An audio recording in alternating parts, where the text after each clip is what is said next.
Rahayu, rahayu, rahayu. Rahayu. Para kadang yang terkasih, pada saat ini hari Minggu tanggal 19 Mei tahun 2024,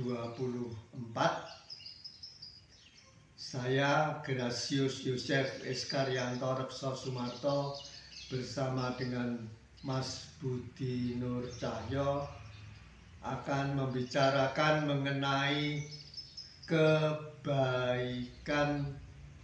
sujud sumarah ing Allah atau samadhi sumarah ing Allah atau kontemplasi sumarah ing Allah yang dialami oleh Mas Budi Nur Cahyo selama menjalani jalan hidup rohani sumarah ing Allah sejak tahun 2010 sampai sekarang ini. Silakan Mas Budi menyampaikan pada para kadang semua. Mbak Nun, Pak Is, Rahayu, para kadang semua. Saya mau menceritakan perjalanan menjalankan latihan rohani Sumarah ini mulai dari awal dulu, Pak Is. Ya. Dulu sekitar 2009, ya. 2008-2009 itu sebenarnya sebelum itu juga sudah diajak Bapak untuk latihan Sumarah ini, diperkenalkan seperti itu di rumah, diajak meditasi bersama. Adik saya juga mengajak, terus saya menolak. Waktu itu saya menolak, saya bilang kepada adik saya bahwa hati-hati jangan ikut Bapak karena saya menganggap itu kegiatan yang di luar pemahaman saya. Jadi saya menganggapnya itu tidak benar, pelaku yang tidak baik begitu, kafir gitu. Jadi saya kekeh dengan itu, terus akhirnya singkat cerita di tahun 2010 saya mengalami suatu kondisi yang bagi saya tidak nyaman, tidak enak, problematika yang sangat dalam, bahkan saya hampir putus asa seperti itu. Terus saya datang ke Bapak. Di tempat Bapak saya menjelaskan semuanya, terus saya disuruh berserah diri begitu. Ditenangkan hatinya dengan dipasrahkan semua kepada Tuhan. Begitu. Sejak saat itu saya terbuka untuk berlatih Sumarah, tapi sebelumnya diajak adik saya justru yang membuka link di internet, terus menemukan rumahnya Pak Is itu untuk berlatih Sumarah. Akhirnya saya datang ke sini bersama Bapak, bersama adik saya, berlatih pertama kali Sumarah justru melalui Pak Is, tidak melalui Bapak saya. Pertama-tama pengenalan Sumarah itu karena saya mengalami problematika yang berat itu, saya menganggap ini masih berupa pelarian. Sumarah. Jadi mungkin itu namanya masih kaneman ya, Pak Is. Masih kanoman. Setelah dibaiat di sini, saya terus berproses, itu masih menganggap Pak Is, menganggap Bapak itu seperti kalau saya ndak menghubungi panjenengan berdua, itu saya tidak enak. Rasa hati saya tidak tenang. Jadi saya setiap pagi SMS untuk minta dibimbing. Terus ke Bapak, menemui Bapak dan lain-lain, itu juga masih proses tahap-tahap yang sangat lama menurut saya untuk memahami Sumarah itu apa. Berserah diri itu bagaimana. Jadi saya hanya waktu itu, pokoknya kalau saya sudah WA Pak Is, saya tenang.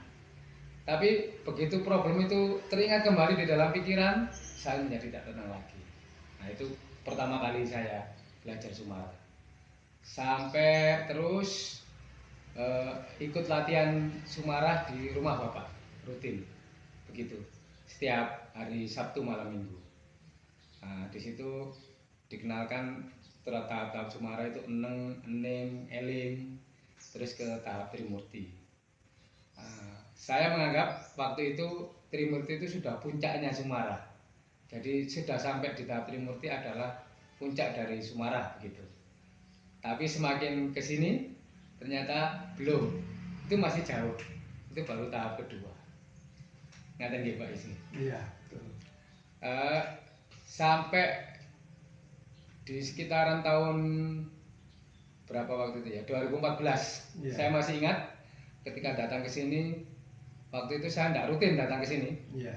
Hanya ketika saya perlu saya datang, ketika tidak perlu saya tidak datang. Jadi saya sumarahnya masih belum bisa untuk mencapai ke tingkat berikutnya. Terus saya masih ingat disampaikan sama Pak Is, Mas Budi, jangan menganggap saya sama Bapak sebagai orang pintar atau dukun atau tempat untuk melarikan diri seperti itu. Jadi kita belajar untuk Pak Is membimbing saya untuk terus berlatih sumarah atau berserah diri itu. Jadi kita tidak boleh menganggap sebagai dukun atau apa, itu untuk tempat menenangkan diri seperti itu. Nah, dari situ saya mulai terbuka lagi untuk tahap berikutnya. Terus berikutnya saya masih ingat juga 2 tahun berikutnya kalau nggak salah, belajar sumarah yang dipilih yang mana yang benar-benar dipelajari, sumarah atau yang lain. Kalau memang sumarah sudah mantap ya, yang lain dengan saat itu saya memantapkan diri untuk belajar sumarah. Jadi semuanya yang saya tinggalkan, saya pernah berlatih ini itu saya tinggalkan semua. Jadi saya akhirnya saya terus mempelajari sumarah, tapi masih memang belum ajak juga. Sekitar tahun 2019 Tuhan memberikan saya bahasa cinta lagi kalau saya bahasakan. Ada problematika lagi yang lain. Terus saya datang kembali ke sini kepada Pak Is. Sejak saat itu seperti saya dibukakan pemahaman saya lagi yang paling meningkat lagi seperti itu. Jadi waktu itu mau pilpres, bulan apa saya lupa, tahun 2019.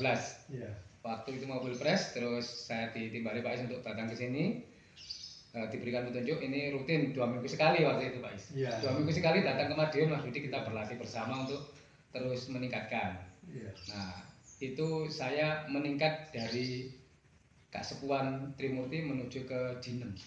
Nah, lajeng Pak Is mengajari saya, melatih saya terus, saya berlatih Jinem rutin setiap 2 minggu sekali. Waktu itu sudah 2 minggu yang ketiga, itu Pak Is melatih saya untuk berhubungan dengan Roso Suci, mengenalkan itu pelajaran itu. Roso Suci atau Budi atau Roh Suci atau Dewa Ruci atau Sang Guru Sejati. Saya masih ingat waktu itu latihannya ditanyain, ditanyain sama Pak Is. Coba ditanya ke Roso Suci, siapakah yang menjadi presiden yang terpilih menjadi presiden tahun 2019 ini. Waktu itu hati saya, pilihan saya bukan yang terpilih, tapi yang lain, calon lawannya. Nah kalau saya pakai logika pasti saya akan memilih yang satunya. Tapi Pak Is mengajarkan saya jangan pakai logika. Yang ada di dalam dirimu itu dikasih petunjuk apa, suaranya apa, ya itu disampaikan, diperhatikan, kan seperti itu. Akhirnya puji Tuhan tersampaikan yang terpilih adalah Bapak Jokowi. Saya menyampaikan seperti itu. Waktu itu nggih, terus ya Pak Is. Nah, sejak saat itu peningkatan latihan sumarah saya berbeda. Dari 10 tahun perjalanan 10 tahun itu, oh ternyata ini sumarah tingkatannya bisa lebih tinggi dari ini, dari Trimurti, terus menuju Jinem. Saya benar-benar melatih untuk tidak khawatir, tidak takut. Oh ternyata ini mulainya, ternyata sumarah itu. Jadi yang 10 tahun yang lalu saya masih banyak kekhawatiran, ketakutan. Oh ini pelepasan ini, kekhawatiran, ketakutan sudah mulai belajar untuk terkikis, untuk selesai seperti itu. Nah sejak itu meningkat lagi. Terus saya akhirnya Mas Budi 1 bulan, setiap 1 bulan sekali latihan rutin di sini, tidak 2 minggu lagi. Ya. Jadi akhirnya sampai dengan sekarang, puji Tuhan 1 bulan sekali saya rutin belajar di sini sesuai dengan petunjuk Pak Is waktu itu, harus disiplin. Ya, betul. Disiplin untuk berlatih itu bagian dari latihan Sumara itu sendiri. Iya, betul. Nah, ditarik garis ke belakang sampai ke sini, manusia memang harus berproses untuk menemukan itu, atau itu diberikan petunjuk Tuhan atau dikehendaki Tuhan untuk berlatih itu. Melalui apa yang dialami pertama kali, sampai dengan terakhir, sampai dengan Jinem, sampai ke Junun, itu ada proses-prosesnya, tidak ujuk-ujuk, tidak ini, tidak itu. Jadi semua tergantung panduan dari Tuhan kepada manusianya sendiri. Jadi saya menemukan jalan kedamaian itu di sini. Mohon petunjuknya, apa ada yang terlewat saya Pak Is? Kebaikan apa saja yang sudah dialami Mas Budi sejak tahun 2010 berlatih berserah diri kepada Allah itu sampai sekarang. Jadi ada kebaikan itu kan banyak sekali ya. Kebaikan mengenai tingkat ego sendiri, kebaikan mengenai iman atau percaya kepada Tuhan, mempercayakan diri kepada Tuhan, mempercayakan seluruh kehidupan kepada Tuhan. Terus kebaikan mengenai apakah dengan berlatih ini saya merasa jiwa saya dibersihkan sedikit demi sedikit dari kesalahan-kesalahan atau dosa-dosa yang lalu. Coba 3 ini saja dulu Mas Budi. Jadi kalau ego tadi, kalau dulu ego di pertama kali sebelum latihan Sumara sampai dengan 10 tahun itu, ego saya terkikis sedikit demi sedikit. Gitu. Jadi jalan itu ternyata untuk mengikis ego ini sedikit demi sedikit, saya diberi latihan terus, diberi situasi ekonomi, situasi apapun itu, tapi Tuhan tetap menjaga dan mencukupi kebutuhan. Tapi kalau keinginan, nah itu yang harus dipahami, bahwa keinginan itu bagian dari ego. Nah itu Tuhan memberikan latihan saya ini, justru ini kebaikan dari Tuhan. Kalau saya dulu masih ego, ini ngapain Tuhan kok ngasih saya seperti ini? Saya sudah beribadah, saya sudah ini. Oh ternyata ini adalah bagian dari kasih sayang Tuhan juga, memberikan saya ini. Justru ego saya mulai terkikis sedikit demi sedikit. Kemudian saya mengenal keajaiban-keajaiban Tuhan itu yang tiba-tiba kecil-kecil. Ya, itu keajaiban. Saya menyebutnya keajaiban, bahwa membutuhkan sesuatu tiba-tiba ada. Nah, itu. Ternyata memang kita tidak punya apa-apa, tidak mampu apa-apa, tidak kuat apa-apa. Hanya pasrah pada Tuhan saja. Itu Tuhan sudah memang, itu anumu gitu. Kamu memang pantas mendapatkan itu. Bahkan saya yang tidak menduga-duga, ternyata ada. Betul. Lalu yang ketiga tadi apa Pak Is? Jiwa dibersihkan dari dosa-dosa yang sudah diperbuatnya di masa-masa yang lalu. Itu ya berkait dengan 10 tahun yang kebelakang itu jiwa saya dibersihkan sedikit demi sedikit dari semua dosa-dosa atau saya di masa lalu itu. Terus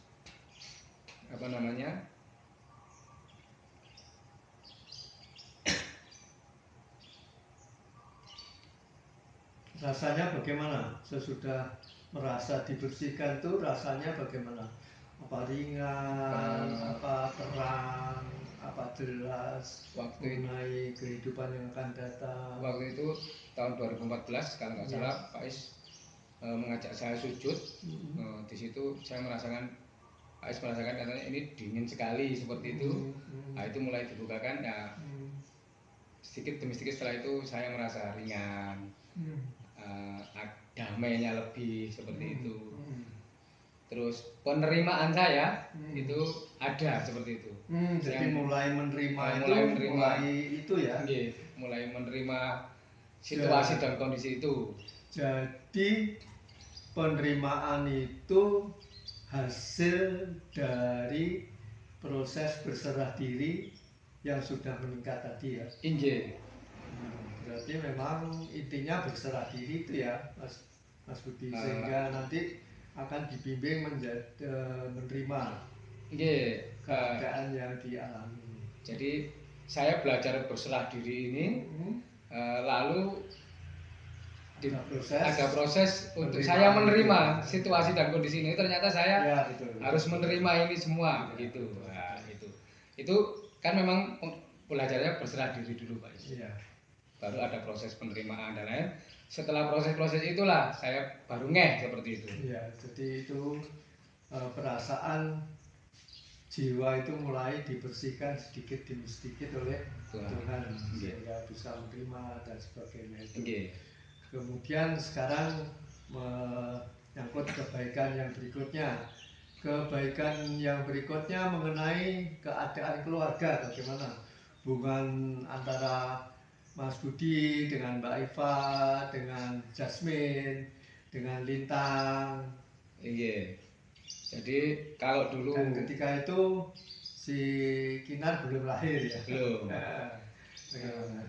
Kalau dulu saya itu sering karena masih ego itu ya, memenuhi keinginan, kemauan. Jadi pokoknya setiap minggu kita kemana, menghabiskan uang mana begitu. Soalnya kemanapun. Jadi itu seperti dorongan ego yang tinggi.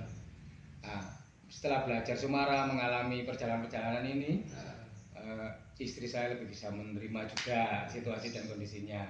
Itu sampai kartu kredit Mas Budi banyak. Ya, itu yang dulu itu. Tapi sesudah sampai ke situ, secara periodik kartu-kartu kredit itu sudah hilang sampai sekarang. Jadi ceritanya itu saya justru 2012 ya Tuhan, saya bebaskan saya dari ini semua. Nah, terus supaya saya bisa tenang berspiritual gitu, berjalan. Ternyata Tuhan malah memberikan saya latihan yang lebih dahsyat lagi secara ekonomi. Sampai itu selesai semua. Nah, itu juga termasuk latihan. Kalau saya tidak mengenal Sumara, mungkin saya akan berbeda, Pak. Karena saya ada puji Tuhan, alhamdulillah ada dilatih Sumara itu untuk berserah diri pada Tuhan. Saya kembalikan kepada Tuhan semua. Tuhan sendiri yang menyusun garis ini sampai ke sini, sampai selesai semua seperti itu. Nah, bukan karena saya sendiri, tapi itu semua ya Tuhan sendiri yang menyelesaikan seperti itu melalui apapun.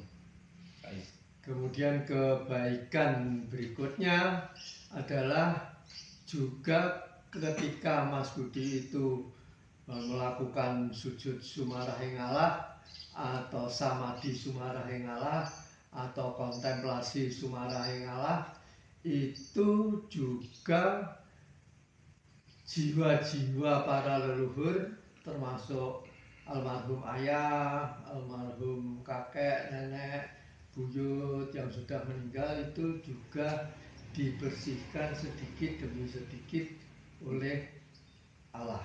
Nah, karena ayah juga sudah almarhum, apa yang dirasakan Mas Budi? Apakah Mas Budi merasakan bahwa saat ini jiwa ayah juga dibersihkan sedikit demi sedikit oleh Allah?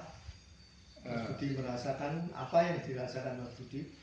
Saya merasakan benar itu jiwa bapak ayah saya itu dibersihkan sedikit demi sedikit oleh Allah untuk mencapai ke tempat yang lebih baik lagi.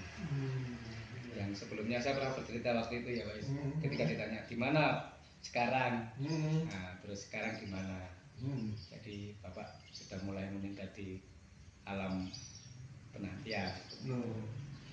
Nah, coba sekarang Mas Budi bertanya kepada Rasa Suci atau Roh Suci atau Sang Guru Sejati atau Budi ya.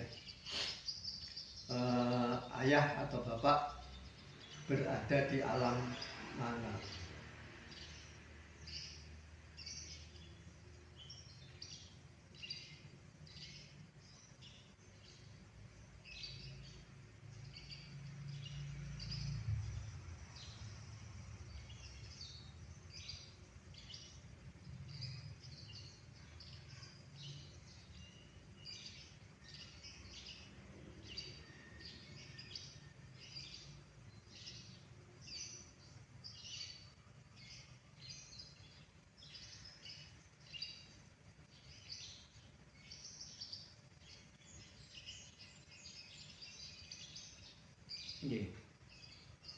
Bagaimana? Di alam penantian. Di alam penantian. Di alam yang tenang atau kurang tenang atau tidak tenang.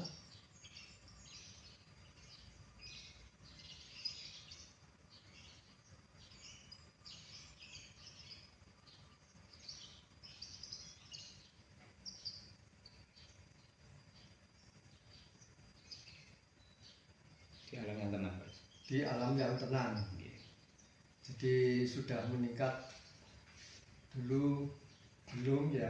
Belum, dulu lalu meningkat lagi, sekarang sudah di alam yang tenang ya. Iya. Terus kebaikan berikutnya adalah rumah tangga, kemudian income juga ditata oleh Tuhan sehingga dapat mencukupi kebutuhan si anak-anak. Seperti Jasmine sekarang sudah mulai akan kuliah, tentunya memerlukan biaya untuk kuliah di perguruan tinggi. Si Kinar sudah mulai kelas 1 SD juga. Bagaimana yang dialami Mas Budi? Jadi kalau sekarang iya. Karena sudah berlatih Sumara, jadi semuanya saya pasrahkan sama Tuhan. Jadi saya tidak berpikir nanti bagaimana begini, ya tetap bekerja, berusaha, tapi semuanya saya kembalikan pada Tuhan. Saya meyakini bahwa Tuhan pasti memberi bantuan atau mencukupi kebutuhan itu. Begitu baik. Peningkatan pekerjaan semakin baik, ya. Terus pimpinan juga semakin baik, ya, kemudian tim kerja baik juga, ya. Terus rutinitas, ya. Itu bekerja baik, rutinitas, ya. Income juga baik, ya. Tidak seperti dulu, ya. Dulu, kalau sekarang sudah bagus, terus ada tambahan-tambahan yang lain, tambahan income, dari... Terus saya ingat yang disampaikan Pak Ais dulu, ya. Kalau kita sudah berlatih Sumara dengan benar, ya. Sudah beriman, mulai membaik kepada Tuhan, ya. Itu akan ditata sendiri oleh, ya, Tuhan. Betul. Nah, itu saya buktikan. Ini sudah dialami Mas. Sudah saya alami. Income sudah meningkat, iya. Tim yang semula amburadul, lalu sekarang sudah menjadi tim yang sulit, iya. Orang-orangnya juga baik-baik, iya. Ya. Bahkan bekerja pun walaupun tanpa saya sudah berjalan. Ada, tanpa ditunggui Mas Budi, karena Mas Budi harus melakukan tugas yang diberikan oleh pimpinan. Si timnya bekerja dengan baik juga, ya. Itu rumah tangga dan pekerjaan ditata oleh Tuhan, itu kebaikan berikutnya. Sekarang kebaikan berikutnya adalah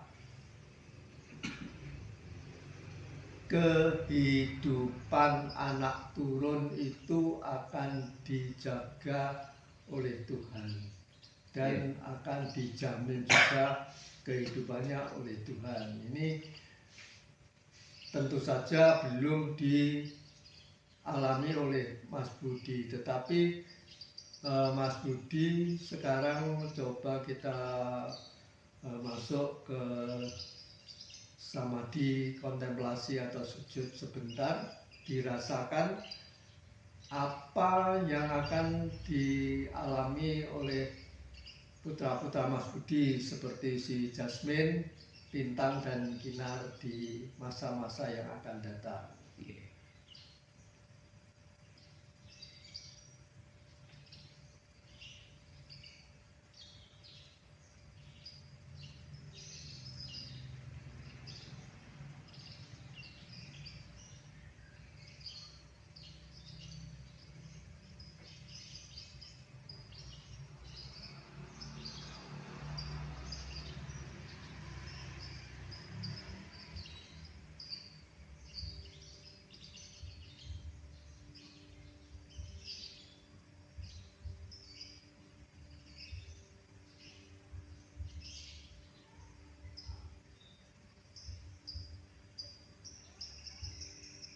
Nggih. Bagaimana? Petunjuknya mereka akan mencapai cita-citanya itu. Iya. Kalau Yasmin kan sekarang maunya ke psikologi. Iya. Jadi petunjuknya ini bisa akan datang menjadi psikiater seperti itu. Kalau si Tintan, pengusaha. Kalau Kinar seniman. Terus kehidupan mereka di kelak kemudian hari bagaimana?